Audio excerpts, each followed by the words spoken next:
Agora, eu começo o programa falando sobre os cuidados que a gente deve ter com os nossos olhos. E é claro que nesse momento a gente precisa se preocupar mesmo com a contaminação, evitando tocar os olhos, mas a gente também pensa em quem já tem problemas de visão ou, de repente, sente que tem alguma coisa errada. Como é que a gente deve agir? A gente deve ir ao médico? Não deve? Como é que é esse contato? Enfim, para esclarecer essas e outras dúvidas, eu vou conversar via Skype com o oftalmologista, Research Fellowship em córnea na Harvard Medical School e também cirurgia refrativa, Dr. Marco César Helena. E ele já está aqui e é um prazer falar contigo, doutor. Seja muito bem-vindo ao nosso Vida Melhor. Oi, Cláudia. Bom dia. Obrigado pelo convite. Bom, é diferente a gente estar assim, dessa forma, você está sempre presencial aqui comigo, mas sinta-se em casa e bem acolhido, tá bom? Não, até que quebra meio o galho. Tá joia. Bom, a gente tem algumas perguntas, mas a primeira delas é em relação à contaminação mesmo. A gente ouve o tempo todo as instruções que são lavar as mãos, né? 20 segundos pelo menos, cuidar ali embaixo das unhas, passar o álcool gel e evitar o contato das mãos no rosto, né? Principalmente na boca e nos olhos. Eu queria que você explicasse pra gente o porquê. O olho é um ponto de contaminação? É uma excelente pergunta, Cláudia. Sim, o olho é uma das vias pelas quais o vírus pode penetrar no nosso organismo. Existem poucos relatos de pessoas que tiveram a doença e tiveram também manifestação ocular. Provavelmente o que aconteceu com essas pessoas foi que, de alguma forma, o vírus foi inoculado diretamente na conjuntiva ou diretamente da pessoa doente que espirrou, tossiu alguma coisa e uma partícula entrou em contato com o olho diretamente ou indiretamente pelas mãos do paciente. O paciente contaminou a mão em algum lugar, coçou o olho e pegou uma conjuntivite. Esse novo coronavírus não é um único vírus que causa infecção no olho e nas vias respiratórias. Existem outros vírus que também causam isso.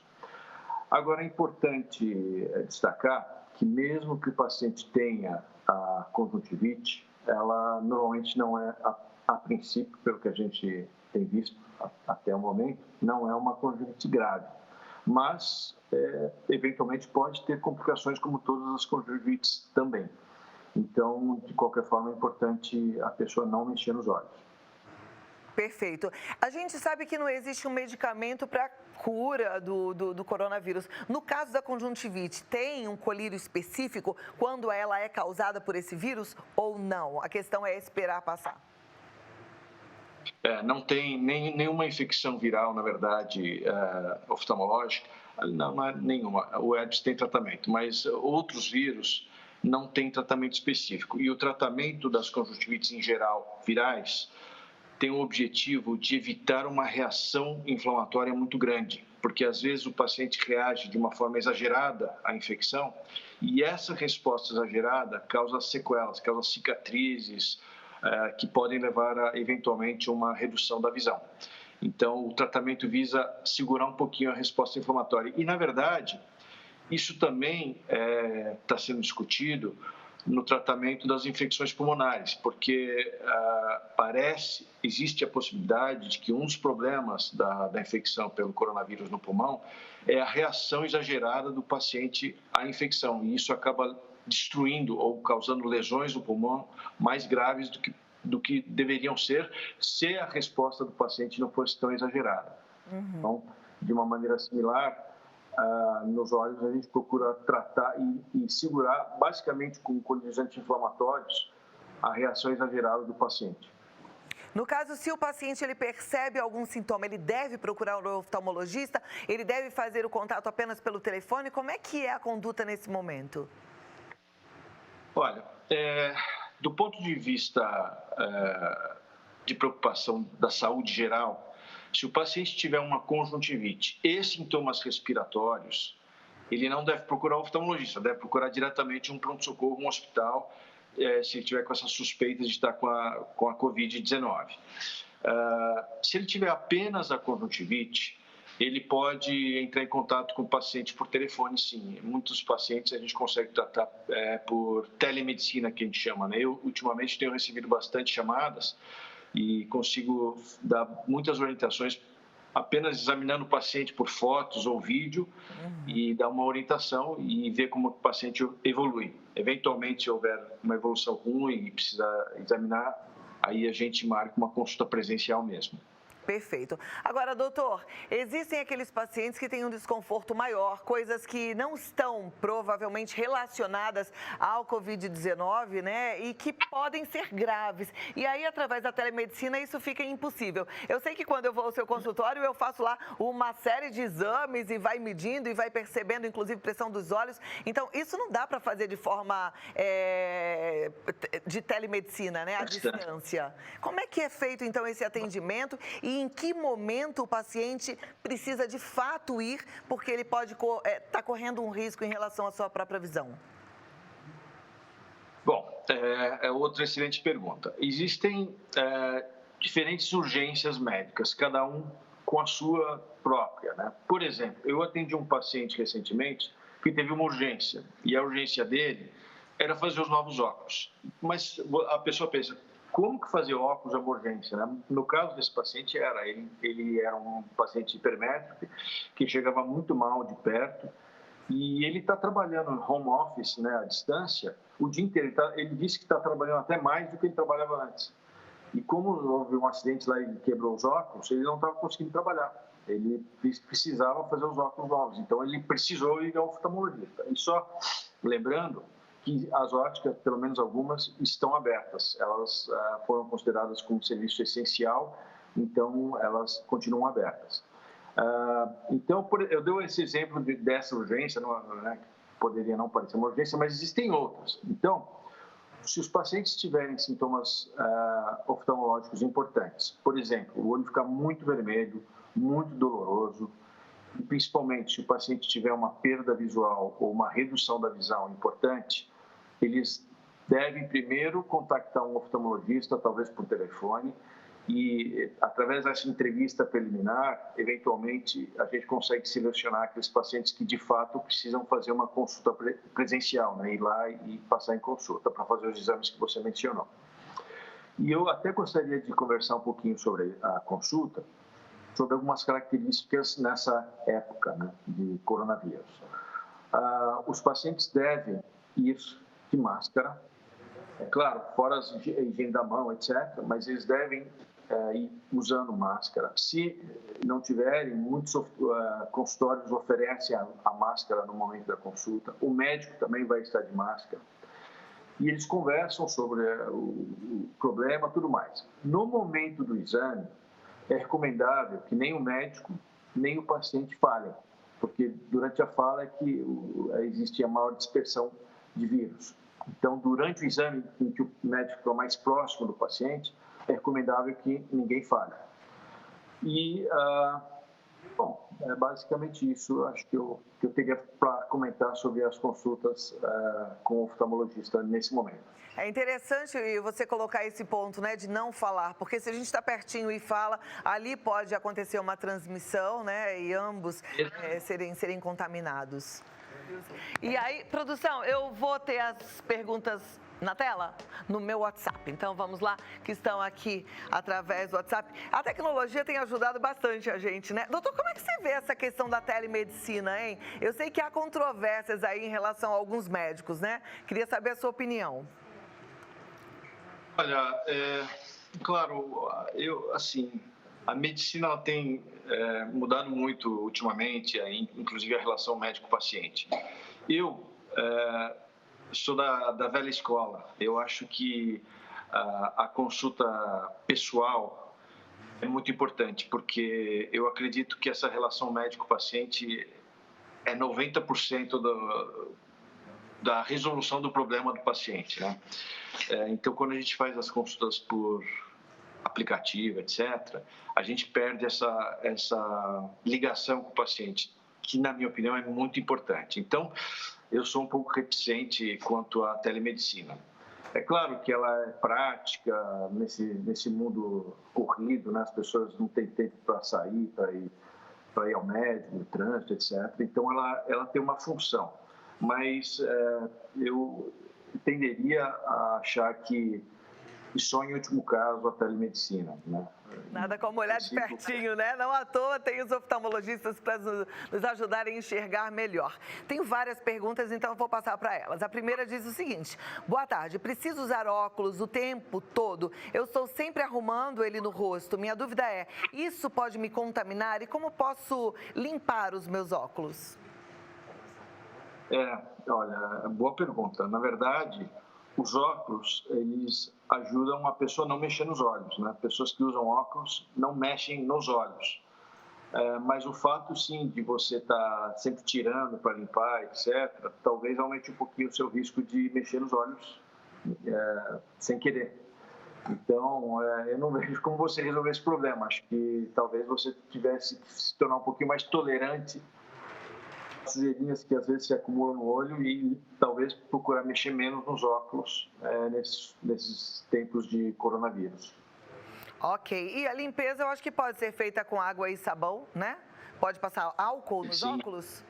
Não, água e sabão é suficiente. Ok. Próxima. Toda vez que meu olho ficar vermelho, devo me preocupar se é coronavírus? Não, de jeito nenhum. De todas as preocupações, essa é a menor. Como eu falei anteriormente, até o momento não existe nenhum caso relatado de uma infecção grave pelo coronavírus no olho.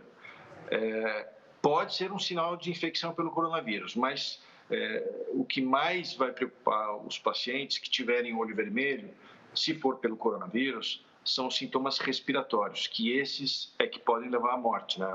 Ou uma doença mais grave. Então, apenas os olhos irritados não é uma preocupação grande, não deve ser. Próxima pergunta. O meu filho tem apenas 7 anos e tem constantemente conjuntivite. Ele tem mais risco de pegar o coronavírus? Pingar colírio sempre pode ajudar? É uma boa pergunta. Provavelmente o seu filho tem conjuntivite alérgica, né? Muitas crianças têm alergia e a alergia no olho faz com que a pessoa mexa muito no olho. E sim, mexer muito no olho, eventualmente no rosto. Muitas pessoas que têm a conjuntivite alérgica também têm a rinite alérgica, né? Espirro, tem coceira no nariz. Elas estão sempre mexendo nos olhos e no nariz. Isso, sem dúvida, é um fator de risco para adquirir a infecção. E, por isso, tratar a alergia nesse momento é importante. Tanto a respiratória, né, asma e rinite, quanto a ocular, porque se trata os sintomas, a pessoa mexe menos no rosto. A questão é ficar levando a mão ao rosto, né? Porque a gente sabe que o vírus, ele fica em superfícies e é inevitável que a gente coloque a mão, às vezes, em cima de uma mesa, pegue um objeto e aí, nesse momento, é que pode acontecer a contaminação. Então, realmente, tratar as alergias, isso seria importante. Boa tarde, trabalho de máscara e uso óculos. E o bafo que sai da máscara abafa a lente. Pode me prejudicar? Não é sempre que tenho máscara com ferrinho no nariz. Sim, olha, não prejudica. E assim, esse é um problema de todo cirurgião que opera com microscópio. Os oftalmologistas geralmente operam de máscara com microscópio e esse é um problema que acontece ou nos próprios óculos do cirurgião ou na ocular do microscópio, embaça e dificulta. Mas existe uma solução fácil para isso. É só você colocar uma fita adesiva na região do nariz, eu estou mexendo aqui no rosto, não deveria, mas de qualquer forma, coloca uma fita adesiva entre a máscara e a pele do nariz. Então, ela veda a saída de ar por cima, o ar vai sair por baixo e pelos lados. E dessa forma, os seus óculos não vão embaçar mais. Uma fita adesiva boa é aquela micropor, que ela é menos alergênica, causa menos irritação na pele. Perfeito, uma boa dica aí para quem está com esse desconforto. Próxima, boa tarde, tenho catarata, mas é leve. Qual o principal cuidado que devo tomar? Tenho tentado lavar com soro para manter hidratado o meu olho. Olha, a minha sugestão é de você não usar nada, tá? Porque, na verdade, quando você pinga colírio, por qualquer motivo, você vai depois, geralmente você vai enxugar depois, cai um pouquinho para fora, você vai mexer no olho. Acho que mexer no rosto nesse momento não é uma coisa muito legal de se fazer. Então, se você não tiver sintomas de irritação, ressecamento dos olhos, eu acho que você não deve mexer nos olhos, pingar colírio, nem lavar com nada. A catarata é uma condição que não melhora com qualquer tratamento a não ser o cirúrgico. E você só vai operar quando a sua visão estiver ruim. Então, se a sua catarata é leve, como você disse, não precisa fazer nada, não trata, não usa colírio, não faz nada.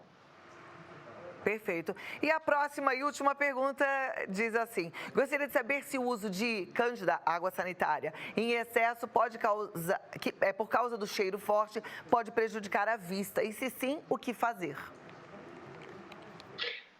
Olha, o cheiro em si não vai prejudicar muito, porque quando ele começa, é uma substância alcalina que causa queimadura nos olhos. Mas se você percebe o cheiro e começa a irritar os olhos, você se afasta daquilo. Então, não seria um problema muito grande. O problema maior é se você contaminar a sua mão, por acaso, e coçar o olho.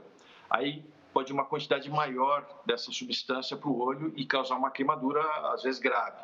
Então, precisa ter cuidado no momento que for mexer com a cândida. Mas o gás, o cheiro em si, não seria o problema maior. Até eu gostaria de ligar essa pergunta a uma outra, que é a questão do uso do álcool gel.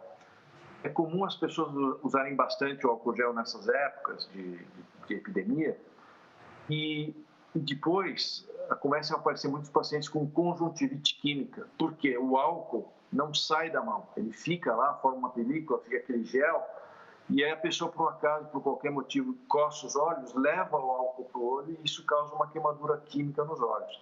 Então, mais uma vez, faz a higiene, o ideal é a higiene com água e sabão, mas se não tiver, faz a higiene com álcool gel e não mexer nos olhos, nem no nariz, nem na boca, para não causar não só a infecção pelo coronavírus, como também uma irritação química pelo álcool gel. Perfeito, muito obrigada por todas as considerações. Doutor, é sempre muito bom encontrá-lo, recebê-lo aqui no nosso Vida Melhor. Tem alguma consideração final para fazer para a gente? Olha, a consideração final seria considerações gerais do coronavírus. Isolamento social, agora estão se falando em isolamento vertical, ou seja, algumas pessoas isolarem, outras não. Isso é controverso, mas assim, é muito importante aquelas pessoas que estiverem trabalhando, porque qualquer motivo que seja um serviço essencial, que de fato elas mantenham a higiene das mãos, não mexam no rosto e, importante, manter a distância, o distanciamento, uma distância razoável das pessoas com quem trabalha para que não se contamine. Importante usar máscara, né? E esse distanciamento. E, assim, é importante as pessoas terem consciência de que essa doença ela é muito contagiosa. Esse é o maior problema dela, porque além do risco de morte, ela é muito contagiosa e isso faz com que isso vai acabar sobrecarregando o sistema de saúde. Então, as pessoas têm que ter consciência disso. Eu vejo que na rua as pessoas saem, avô, avó, pai, mãe, filho, vão sair, ficam andando. Eu vejo que as pessoas ainda não estão com consciência de que elas devem se distanciar, ter esse distanciamento social para evitar uma contaminação muito grande da população de uma hora, assim, em curto prazo, e isso sobrecarregar o sistema de saúde. Então, acho que essa seria a minha consideração final. Muito obrigada, doutor Marcos César Helena, e ele está atendendo as emergências. Se você precisar entrar em contato, é o 11-3726-6889, 3726-6889. Até a próxima oportunidade. Obrigada. Obrigado, Cláudia.